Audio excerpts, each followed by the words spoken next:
alle sammen. Nu er det snart 14 dage siden, at vi havde den skønneste dag oppe i Aarhus, hvor vi var samlet cirka 100 mennesker til en kanondag. Det er altid skønt at møde medlemmerne og mærke den glæde, det giver dem at komme til sådan et møde og være sammen med ligesindede, være sammen med nogen, der ved, hvad de snakker om.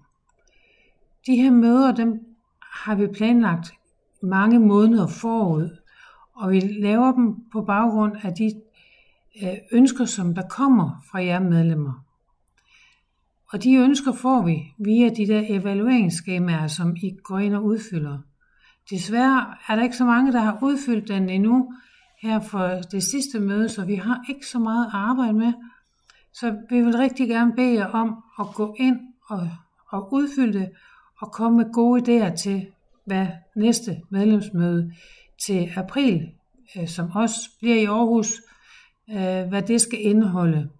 Der er så generalforsamlingen også, så der kan ikke blive så mange indslag, men ja. Men QR-koden og linket til spørgeskemaet, det ligger nede i kommentarfeltet. Ja.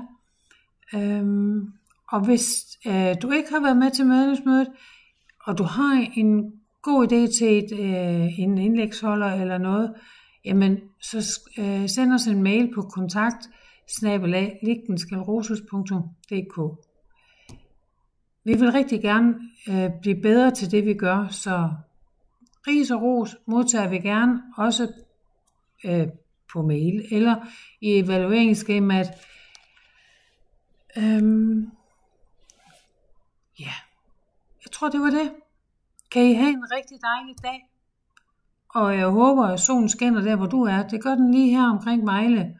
Det er det skønneste vejr lige nu, efter en forfærdelig weekend. Hej så.